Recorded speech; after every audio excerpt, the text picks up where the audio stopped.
Assalamualaikum warahmatullahi wabarakatuh. Selamat pagi semuanya. Pagi. Baiklah, pertama-tama yang paling utama, marilah kita panjatkan puja dan syukur kita kepada Tuhan Yang Maha Esa yang telah memberikan kita kesehatan agar bisa berkumpul di kelas ini. Sebelumnya, terima kasih kepada Ibu Dr. Zuraida Lubis, MPD MPD Kons, telah memberikan kami kesempatan untuk menjelaskan materi kami yang berjudul Manajemen Layanan Penempatan dan Penyaluran. Jadi, sebelum kami menjelaskan materi kami dan apa isi materi kami, ada baiknya kami perkenalkan diri kami terlebih dahulu. Perkenalkan, nama saya Eka Putri Nauliana sebagai moderator dan sebagai presenter pertama. Perkenalkan, saya Cecilia Francisca sebagai presenter kedua. Perkenalkan, saya Rosalani Kasugian sebagai presenter ketiga. Perkenalkan, nama saya Nurul Hidayat sebagai presenter keempat. Perkenalkan, nama saya Nawal Jogja sebagai presenter kelima. Baiklah teman-teman, di sini kami akan menjelaskan materi kami. Yang pertama itu ada pengertian layanan penempatan dan penyaluran yang akan dijelaskan oleh saya sendiri. Jadi, layanan penempatan dan penyaluran adalah kegiatan atau bimbingan yang dilakukan untuk siswa atau individu dalam mengatasi ketidaksesuaian antara potensi dan cara untuk mengembangkan potensi tersebut. Tujuannya agar siswa bisa menempatkan dirinya atau bakatnya tersebut di lingkungan yang sesuai untuk mengembangkan bakat tersebut semaksimal mungkin. Prayitno menyatakan bahwasannya layanan ini itu untuk mencegah terjadinya ketidaksesuaian antara bakat dan potensi yang dimiliki dengan lingkungan untuk mengambil bakat tersebut. Sedangkan Purwoto menyatakan bahwasannya layanan ini itu untuk membantu siswa dalam mengatasi atau menempatkan dan menyalurkan potensinya sesuai dengan kondisi yang cocok. Jadi menurut kedua pendapat di atas menyimpulkan bahwasannya layanan penempatan dan penyaluran BK itu untuk siswa itu digunakan untuk siswa agar bisa menempatkan dirinya dan mengembangkan bakatnya sesuai dengan usaha yang dilakukannya. Selanjutnya, penjelasan yang kedua ada bentuk-bentuk layanan penempatan dan penyaluran yang akan dijelaskan oleh teman saya. Oke, baik. Terima kasih saya ucapkan kepada moderator. Oke, selanjutnya di sini saya akan menjelaskan bentuk-bentuk layanan penempatan dan penyaluran BK. Nah, jadi bentuk-bentuk pelayanan dan penyaluran BK ini terbagi menjadi 6, tapi saya akan menjelaskan 5 saja dan bentuk ke-6 akan dijelaskan dan dilanjutkan oleh teman saya. Oke, yang pertama itu penempatan dalam kelas. Nah, penempatan dalam kelas ini adalah layanan yang paling mudah dan yang paling sederhana dibandingkan dengan layanan lainnya. Nah, namun penyelenggaraannya itu tidak boleh diabaikan. Penempatan siswa di dalam kelas adalah menempatkan siswa di dalam kelas sesuai dengan kondisi dirinya. Penempatan siswa di dalam kelas ini bisa berupa menempatkan siswa sesuai dengan kemampuan akademis, menempatkan siswa sesuai dengan menempatkan siswa ke dalam kelompok belajar, menempatkan siswa ke dalam kelompok tugas, dan menempatkan siswa sesuai dengan posisi tempat duduknya. Penempatan dalam kelas ini juga memiliki keuntungan, yaitu 2 keuntungan bagi siswa maupun bagi guru. Nah, bagi siswa, penempatan di dalam kelas ini memiliki keuntungan untuk bisa menyesuaikan dan pemeliharaan untuk siswa baik secara fisik, mental, dan sosial. Dan bagi guru, memiliki keuntungan yang memungkinkan pengelolaan kelas yang kondusif yang dapat meningkatkan kualitas pembelajaran. Nah, dan ketika penempatan siswa berdasarkan tempat duduk sesuai dengan kondisinya, itu ketika nanti mungkin terjadi hambatan-hambatan, itu bisa lebih diminimalisir lagi. Nah, yang kedua itu adalah kelompok belajar. Bagaimana agar siswa yang kurang pintar pun itu bisa itu dapat mengikuti proses belajar dengan baik. Jadi di sini bentuk layanan proses kelompok belajar ini memiliki 2 tujuan pokok. Yang pertama itu untuk membantu siswa, untuk memberikan siswa kesempatan untuk terus maju sesuai dengan kemampuannya masing-masing. Yang kedua itu sebagai wadah untuk belajar bersama. Nah, jadi di sini guru BK itu bertugas untuk mencari tahu mana siswa yang memiliki prestasi yang baik dan siswa yang kurang berprestasi. Nah, setelah diketahui, selanjutnya guru BK akan bertugas untuk membagi semua siswa ke dalam beberapa kelompok, yang terdiri dari siswa yang memiliki prestasi yang tinggi dan siswa yang memiliki prestasi yang rendah. Nah, namun agar semua siswa itu bisa mengikuti proses belajar dengan baik, di sini konselor juga bertugas untuk mengarahkan siswa yang memiliki prestasi yang baik menjadi contoh dan menjadi pembimbing bagi siswa yang mungkin memiliki kemampuan yang masih kurang.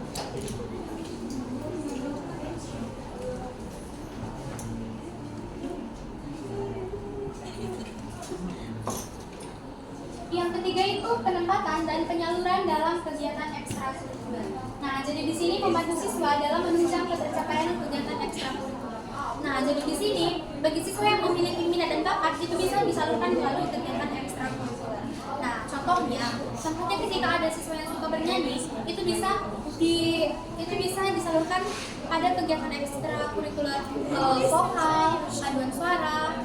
Selanjutnya jika ada siswa yang suka bermain musik, dia bisa digabungkan dan bisa ditempatkan pada ekstrakurikuler yang di dalamnya adalah orang-orang yang suka bermain musik dan sudah pasti memiliki minat dan bakat di bagian musik.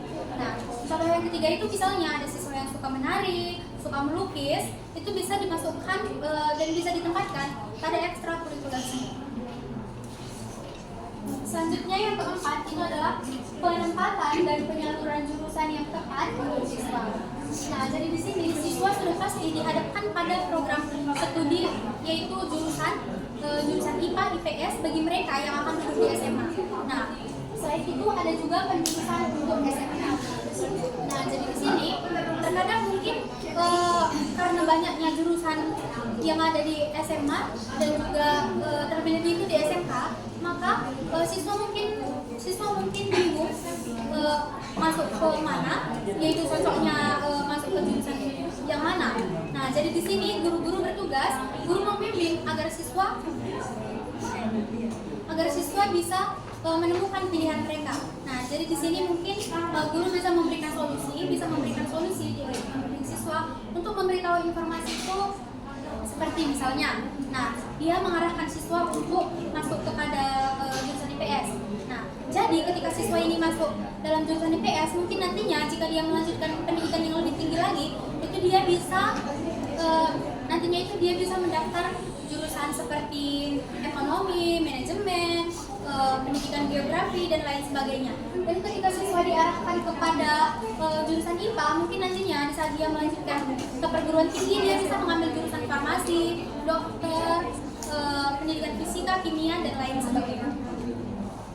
Dan pasti itu sudah sangat membantu siswa. Selain itu, penting juga untuk melakukan bimbingan konsul secara pribadi bagi siswa yang memerlukan bantuan dan langsung bimbingan kepada siswa yang bersangkutan.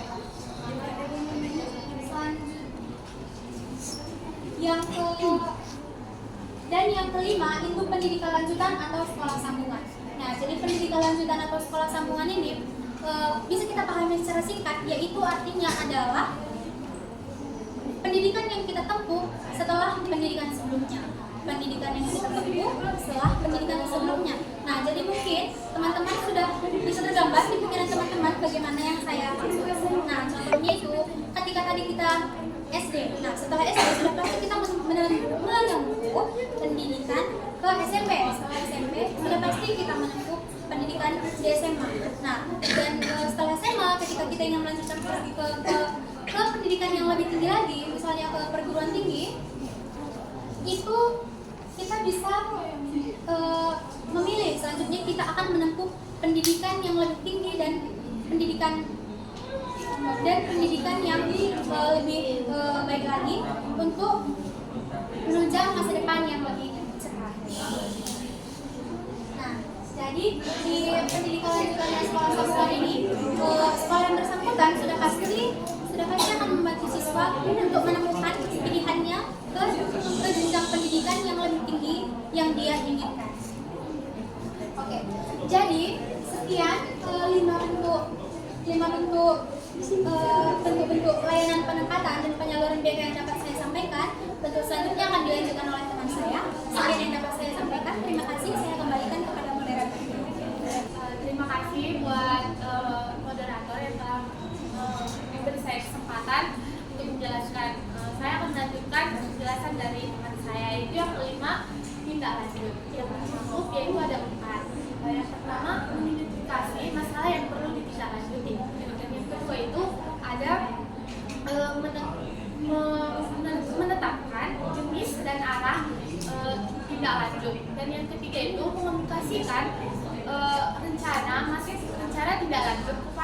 siswa dari pihak-pihak pihak lain yang berkait.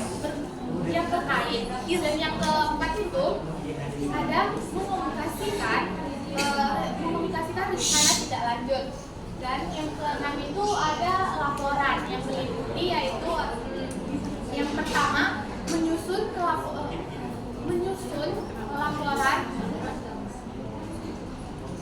laporan pelayanan penetapan dan penyaluran. Dan yang kedua itu menyampaikan laporan layanan penetapan dan penyaluran kepada penanggung jawab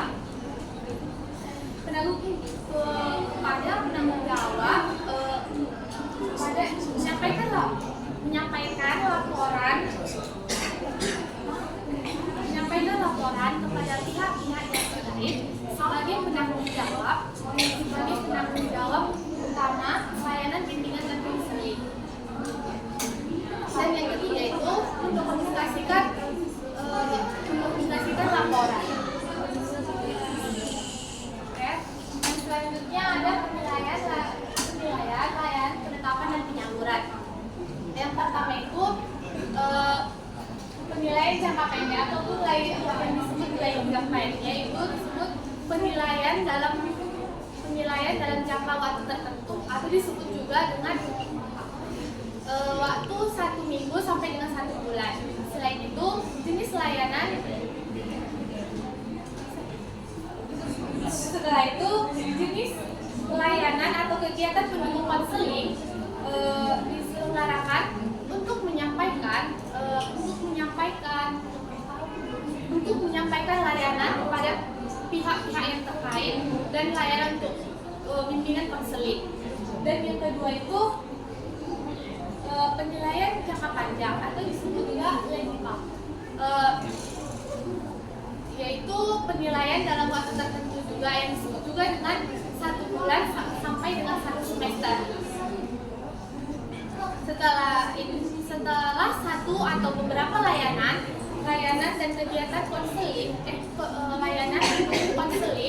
akan diselenggarakan untuk mengetahui lebih jauh dampak layanan bimbingan dan konseling terhadap peserta didik yang akan untuk layanan bimbingan dan konseling terhadap peserta didik. Sekian dari presentasi saya. Makasih, saya kembali ke moderator.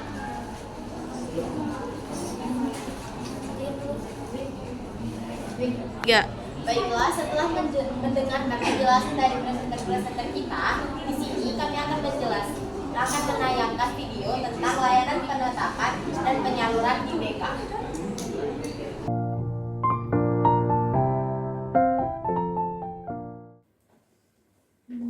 Selamat siang Mbak Safira. Siang juga Mbak. Sebelumnya apa kabar Mbak Safira?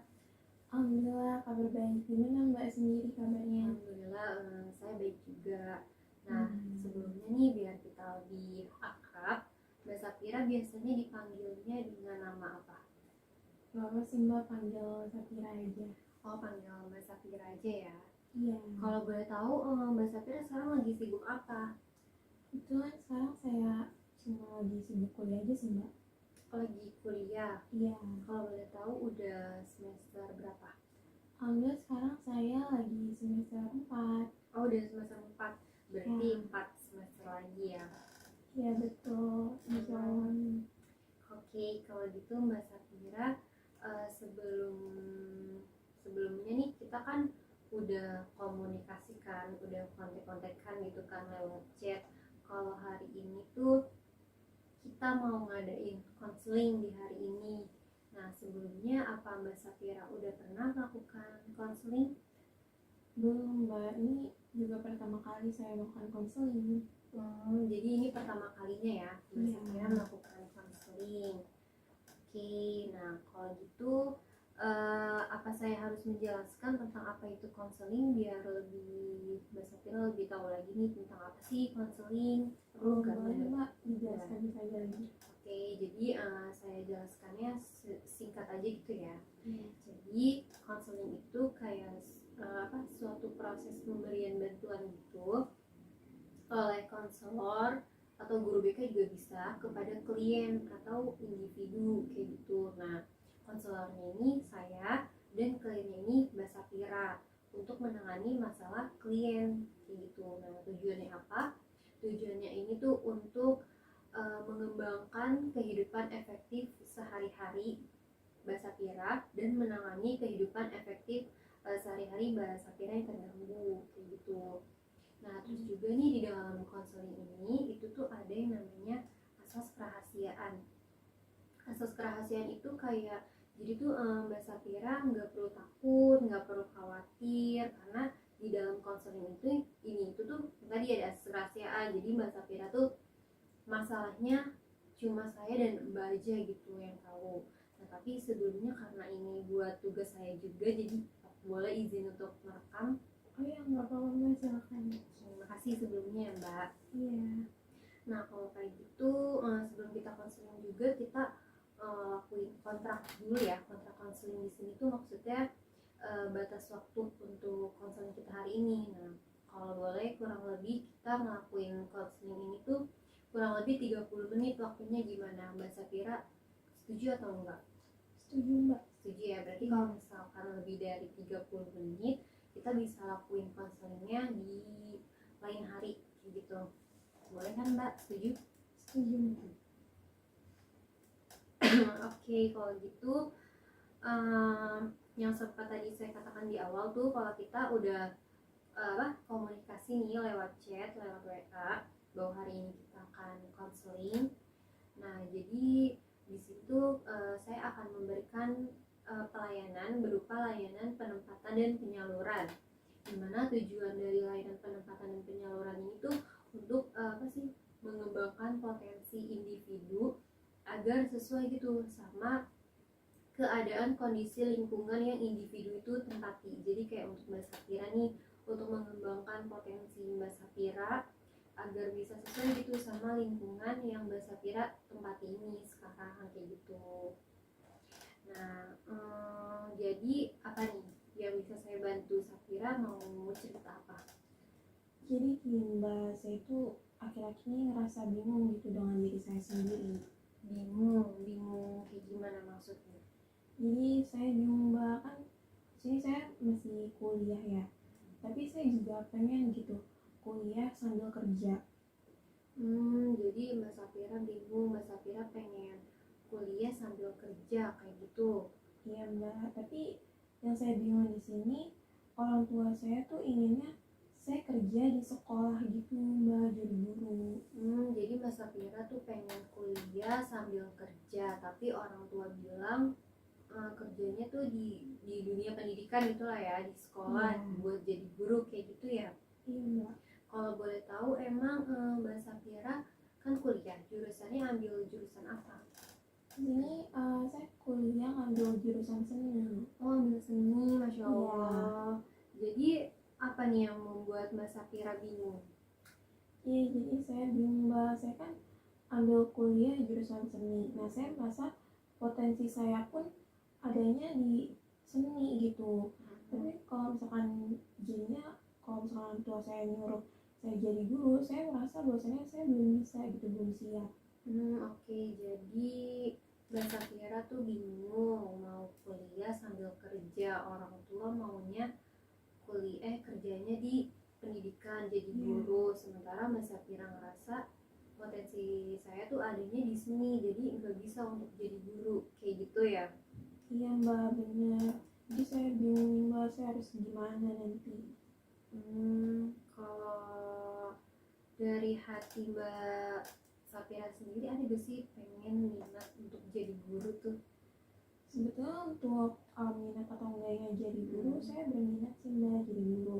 Tapi itu tadi yang saya bilang, bahwasanya kalau misalkan saya jadi guru saya belum siap, karena saya bisanya tuh dan ngerasa bahwasanya potensi saya tuh ya di seni gitu, kayak misalkan suruh lukis, gambar atau berkarya yang lain gitu. Wah, jadi Mbak Safira pengen kuliah sambil kerja, orang tua mau jadi guru, tapi Mbak Safira ngerasa bukan potensi dari Mbak Safira, tapi Mbak Safira juga minat untuk jadi guru tuh ada pengen kayak gitu.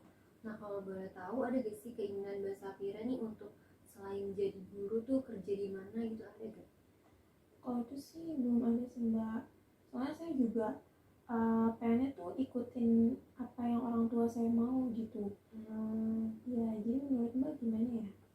Oh, Mbak Safira maunya tetap ikutin keinginan orang tua. Iya. Kalau boleh tahu alasan Mbak Safira mau ikut keinginan orang tua tuh apa? Apa karena paksaan atau Enggak sih Mbak, sebenarnya kalau paksaan sendiri saya tuh nggak ada paksaan untuk jadi guru. Karena kan saya juga pengen gitu Mbak, maksudnya saya ngikutin apa yang jadi keinginan orang tua supaya orang tua saya juga tuh bangga sama saya gitu. jadi biar orang tua Mbak Safira tuh bangga gitu ya, Mbak juga pengen membahagiakan orang tua kayak gitu. Kalau boleh tahu nih Mbak Safira apa namanya, punya adik atau kakak? Kebetulan saya 12 saudara dan saya anak pertama, jadi saya punya adik. Jadi Mbak Safira anak pertama terus punya adik. Masih sekolah? Ya sekarang masih sekolah sih, SMA kelas 10. Oh masih sekolah. Iya. Kalau apa namanya, jadi Mbak Safira tuh ada gitu ya buat minat jadi guru tuh ada. Nah tapi Mbak Safira kan tadi yang Mbak Safira bilang Mbak Safira kuliah, ada gak sih kayak kegiatan yang mendekati jadi guru gitu, ada gak? Kebetulan saya kan aktif di organisasi ya Mbak. Nah organisasi saya itu punya program buat mengajar gitu. Nah kebetulan saya waktu itu ikut buat mengajar di salah satu daerah di Jakarta. Nah saya juga di sana ngajar anak-anak sih Mbak, dari TK sampai SD. Oh jadi sebenarnya Mbak Safira juga pernah nyoba buat mengajar gitu di mana tadi? Di ini sih Mbak, di Cilincing, Jakarta Utara. Di Cilincing, Jakarta Utara. Itu ngajarnya kayak gimana Mbak?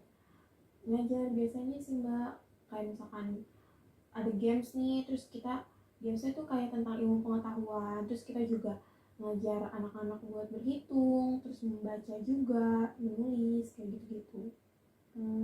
Kalau boleh tahu Mbak Safira ngajarnya itu pribadi sendiri, Mbak Safira ngajar di situ atau kayak rame-rame atau gimana? Bang sih Mbak, sama teman-teman juga gitu, jadi nggak saya sendiri kayak gitu. Oh sama teman-teman. Iya. Kayak modelan PKL gitu atau volunteer gitu? Ya, gitu ya? lebih ke volunteer sih Mbak. Gitu. Terus apalagi Mbak Safira yang dibingungin?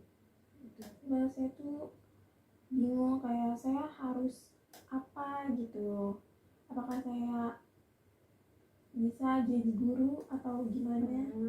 Kayak bingung ya, Mbak Safira tuh potensinya ada di seni tapi jadi guru tuh masih belum gimana gitu ya, masih ragu.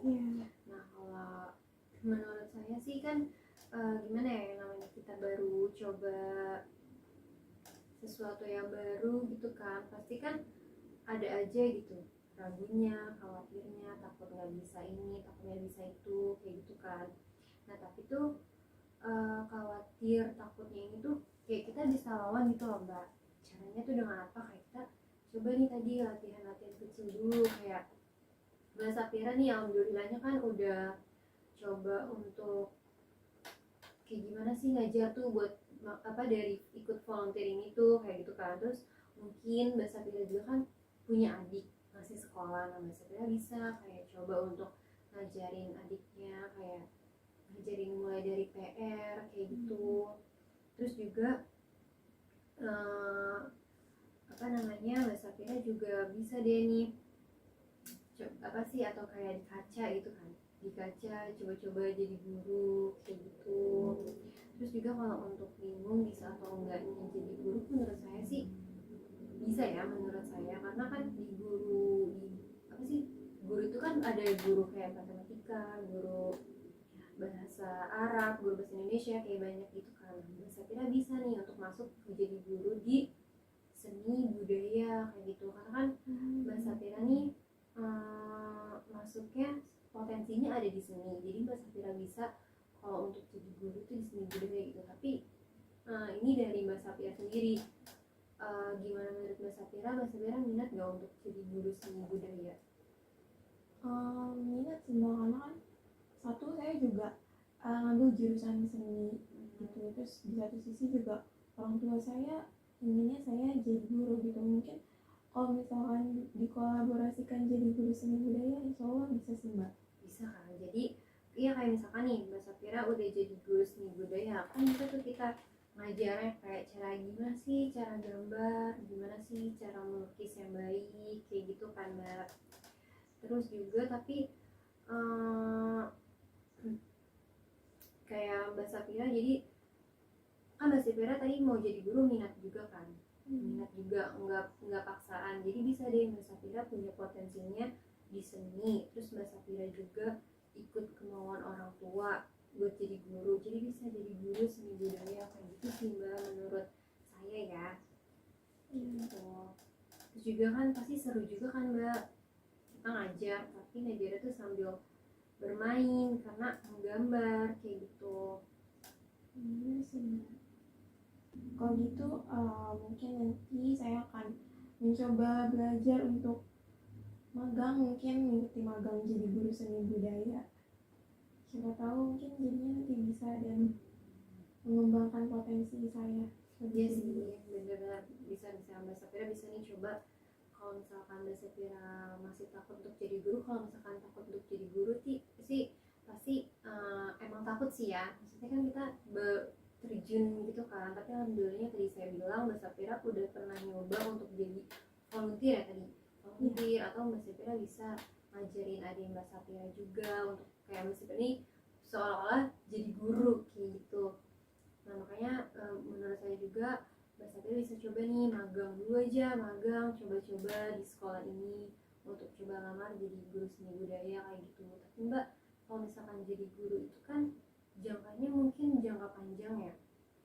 Nah, Mbak Safira sendiri nih minat untuk kerja jangka panjang, jadi benar-benar Mbak Safira kerja jadi guru seni budaya, ngajar gitu segala macam, terus di satu sisi Mbak Safira kuliah kayak gitu.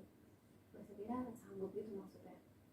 Insya Allah sih Mbak sanggup, selagi maksudnya Ada restu orang tua gitu minat, juga. ya saya minat, terus ada insya Allah dua orang tua juga pasti, terus insya Allah bisa sih Mbak kalau ngejalanin itu. Insya Allah ya. Jadi gimana nih Mbak Safira, perasaannya apa, masih bingung kah atau ada yang ingin mau Mbak Safira sampaikan lagi, gimana? Alhamdulillah saya jadi udah nggak terlalu bingung lagi kayak Mbak, karena saya juga udah mulai tahu tentang mungkin pilihan karir saya ke depannya gimana, dan pastinya sesuai sama jurusan yang saya ambil sekarang, jadi nggak keluar dari jurusan saya gitu. Iya sih, benar, bisa untuk jadi dari potensi Mbak Safira jadi seni terus masuk ke guru untuk ngajarin kayak ibaratnya yang ilmu Mbak Safira tahu tuh diturunin lagi gitu. Itu pasti iya sih sejalur juga gitu kan. Alhamdulillah nih kalau Mbak Safira sudah menemukan jawaban, solusi, Mbak Safira jadi lebih plong, lebih gak bingung lagi kayak gitu kan. Terus gimana nih Mbak Safira, kapan kita mau ngelakuin konseling lagi untuk membahas kayak dari masalah Mbak Safira ini? Mungkin insya Allah nanti setelah saya menemukan sekolah yang akan menjadi tempat magang saya aja kali ya Mbak. Oh, boleh, berarti kita konseling lagi pas Mbak Safira udah nemu sekolah. Iya. Gitu, oke.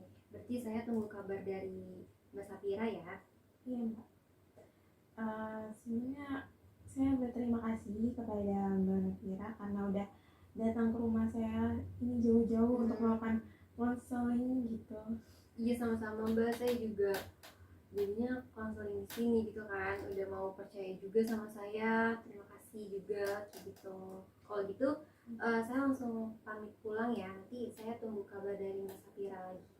Oke Mbak, nanti mungkin saya kabarin lagi kalian next time. Ya oke, kalau gitu terima kasih ya Mbak. Iya, terima kasih kembali Mbak. Assalamualaikum warahmatullahi wabarakatuh. Kami dari kelompok 5. Saya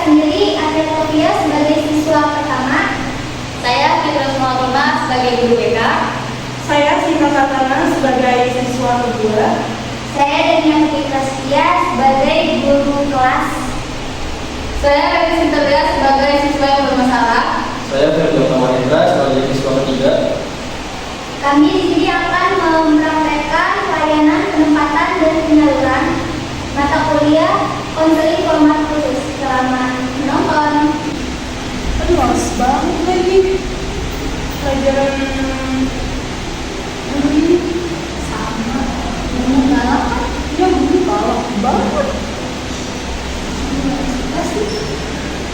Lu kenapa nih ngomong terus?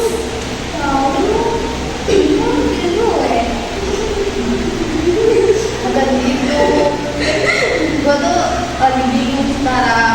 Bentar lagi kan kita mau tamat kan. Nah, gue tuh bingung mau kuliah di mana, ngambil jurusan apa. Soalnya gue gak tahu minat bakat gue tuh di mana. Kirain apa? Anu tanda ya. Mending lu ngobrol aja ke BK. Soalnya waktu itu temen gua konsultasi tuh, masalahnya sama kayak lu konsultasi. Nah, BK ini bisa mencari masalah lu. Iya. Iya, coba aja barangkali lu sama kayak temen gua. Guru BK kita siapa? Fitri. Namanya Fitri.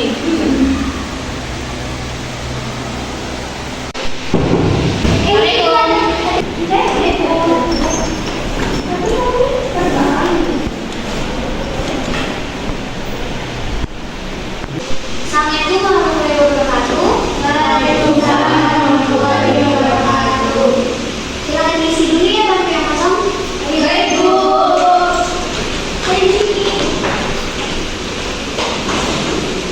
Jadi boleh. Iya, boleh.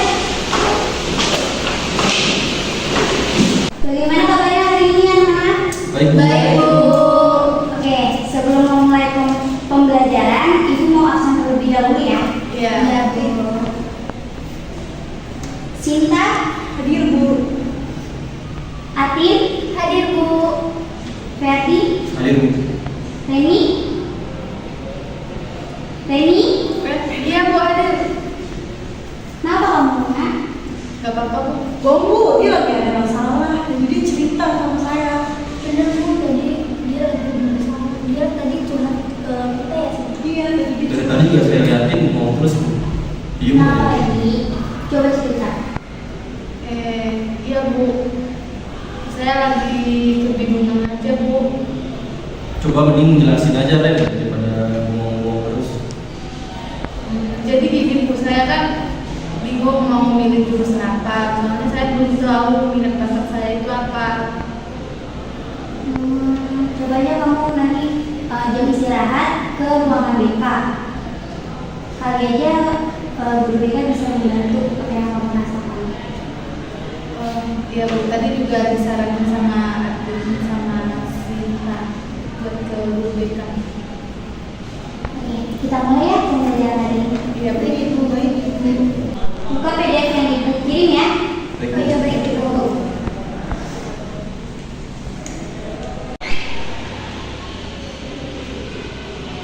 Baik anak-anak, sudah waktunya istirahat.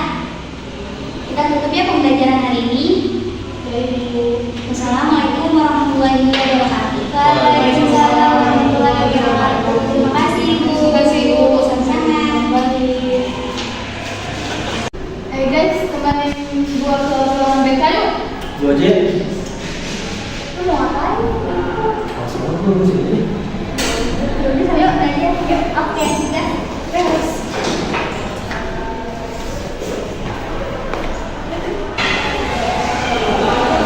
Itu ruang BK-nya tuh.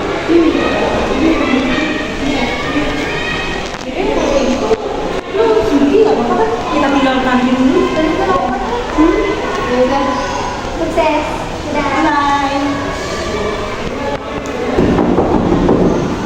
Assalamualaikum.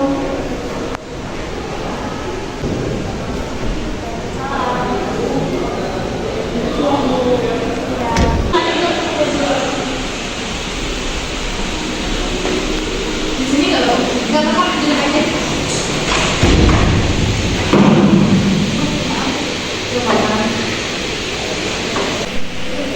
Kenapa?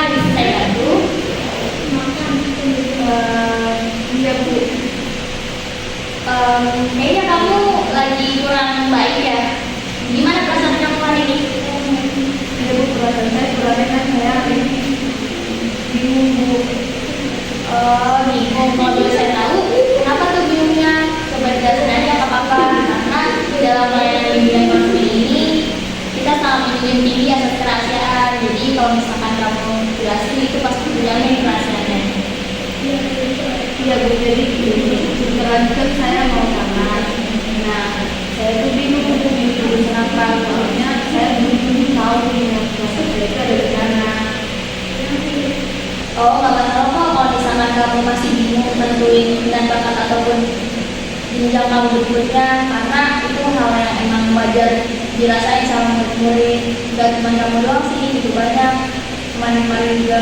Tapi ada beberapa hal yang emang bisa ngebantu kamu tahu nih minat bakat kamu kemana dan kamu nanti tentuin jenjang kamu kemana. Di dalam tes psikologi juga ada nih yang bisa nentuin minat bakat kamu kemana. Tes psikologi itu apa ya? Beberapa tes psikologi ini yang bisa membantu kamu paham apa minat bakat kamu. Di antaranya ada tes MBTI. MBTI ini kayak tes kepribadian itu. Jadi kamu nanti tahu nih pribadi kamu cocoknya kemana dan kesukaan kamu di mana, kesukaan kamu di mana. Terus ada juga tes bakat pola. Jadi nanti kamu ketahuan nih bidang yang kamu sukai di mana. Jadi nanti pas saat kamu memilih jurusan untuk kuliah, kamu bisa tahu nih dengan hasil tes minat bakat kamu dan kepribadian kamu.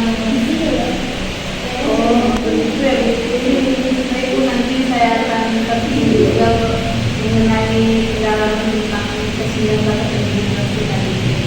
Nah, kebetulan program BPN sekolah ini juga ada nih. Nanti ada tes minat bakat yang akan dilaksanain minggu depan itu untuk seluruh siswa kelas 12 karena untuk persiapan mereka menuju jenjang kuliah ataupun yang lainnya. Nah, untuk jurusan saran saya kalau misal kamu mau milih kuliah itu kamu riset dulu di website universitas yang pengen kamu ditempati itu. Terus kamu cari tahu nih nanti jurusan apa, terus syarat-syaratnya apa, terus nanti apa yang dipelajari dari jurusan itu, prospeknya ngapain, dan kira-kira kemanfaatan ataupun keuntungan di jurusan itu apa sih? Bu, saya sekarang harus tahu dulu dan mereka saya tahu apa yang akan saya lakukan di depannya. Baik, bagus Reni, nggak apa-apa. Kalau misalnya nanti kamu masih bingung, nggak apa-apa, saya lagi aja. Nanti kalau misalkan emang kamu belum bisa nentuin jurusan mana, kamu boleh balik lagi, boleh konsultasi lagi ke saya tentang jurusan apa yang kamu pengen dengan kita pertimbangin minat bakat yang kamu punya ini nanti. Ya, baik Bu, terima kasih. Saya izin keluar dulu ya Bu. Baik, terima kasih. Semoga terbantu ya Reni. Ya. Baiklah, yang tadi adalah video tentang contoh cara pelayanan atau layanan percakapan dan penyaluran di BK. Baiklah, di sini kami akan membuka sesi pertanyaan jawab. Apakah ada teman-teman yang ingin bertanya tentang materi yang kami bahas tadi? Tangannya. Oke, bagi teman-teman yang ingin menanyakan tentang materi kami, silahkan diangkat tangannya dan bertanya. Silahkan, Desi.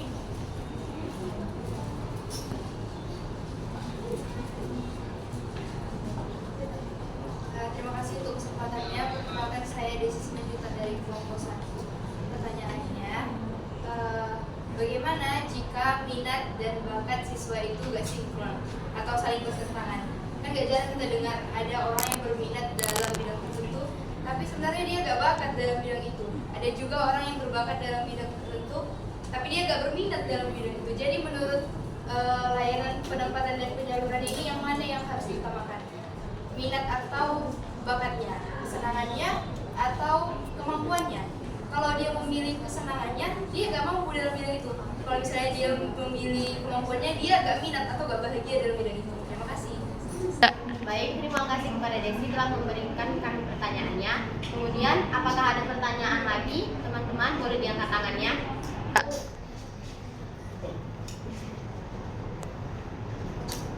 Terima kasih atas kesempatan dari keluarga Ola. Perkenalkan saya dari atas kehidupan Ola dari keluarga 1. Inputan saya itu apa yang bisa dilakukan guru agar pelayanan penempatan dan penyaluran bisa dilakukan cepat terhadap peserta didik.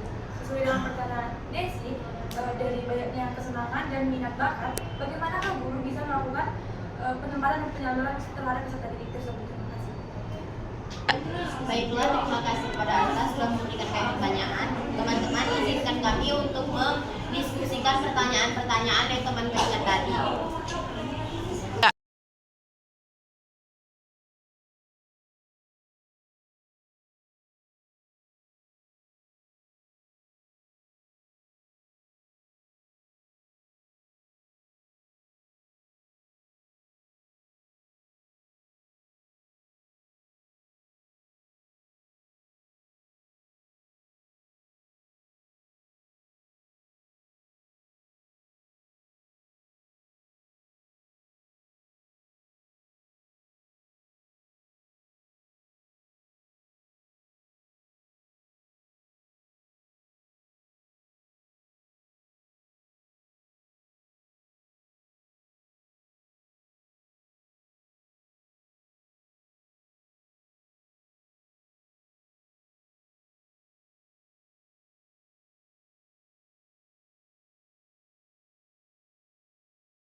Baiklah, ini kami sudah selesai untuk mendiskusikan pertanyaan-pertanyaan dari teman-teman, dan izinkan teman kami untuk menjawab pertanyaan dari Desi.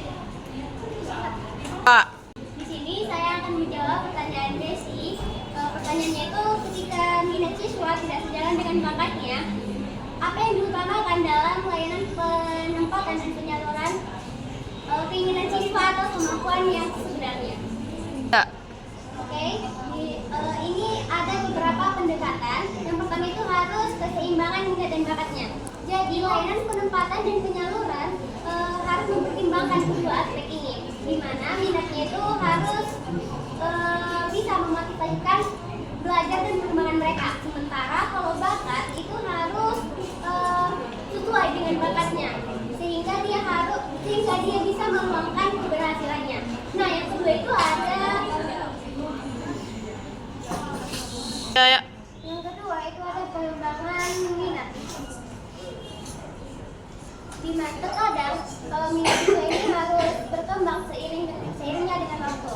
Nah, jika siswa ditempatkan ke dalam bidang sesuai dengan minatnya, mungkin mereka mendapatkan minat baru yang mereka tidak sadari. Oleh karena itu, penting bagi kita. Oleh karena itu, konselor udah. Oleh karena itu, penting bagi kita untuk memberikan kesempatan dan mengeksplorasi berbagai bidang. Nah, yang ketiga itu ada konselor karir, di mana kita harus melibatkan konselor karir yang sudah berpengalaman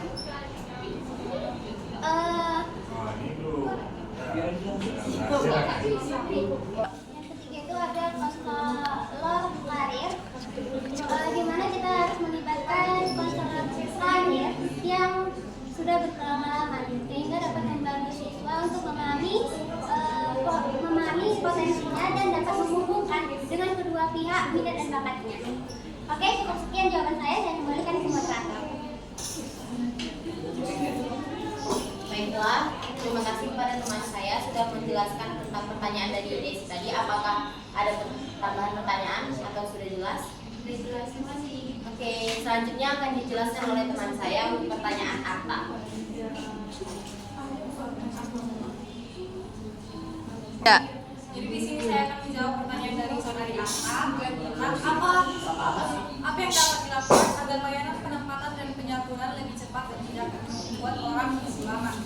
Jadi diperlukannya perbaikan proses yang efisien dengan memanfaatkan teknologi digital seperti sistem pendaftaran dan antrian online untuk mengurangi waktu tunggu. Selain itu, penyederhanaan prosedur, peningkatan kapasitas sumber daya manusia, terutama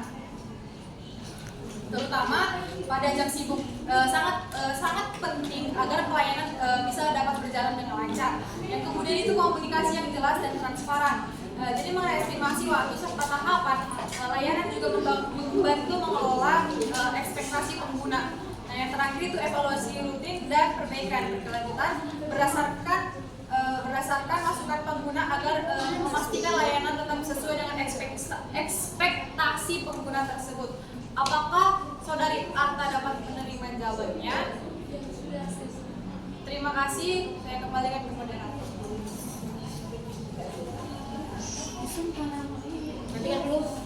Baiklah, terima kasih kepada presenter kita yang sudah menjawab pertanyaan dari Arta. Di sini saya akan menjelaskan kesimpulan dari materi kami, yaitu layanan penetapan dan penyuluhan merupakan upaya pengelolaan yang diberikan untuk peserta didik agar bisa menemukan lingkungan yang sesuai untuk minat, bakat, dan potensinya. Ini mencakup berbagai aspek seperti individu, kelas, kelompok, kegiatan ekstrakurikuler, dan pendidikan lanjutan yang terakhir dan karir. Proses ini meliputi perencanaan yang terorganisir, pelaksanaan yang terarah, dan evaluasi untuk memastikan manfaat perkembangannya bagi peserta didik. Baiklah, sekian dari materi kami. Jika ada kata-kata yang salah, kami mohon maaf. Wassalamualaikum warahmatullahi wabarakatuh. Selamat pagi.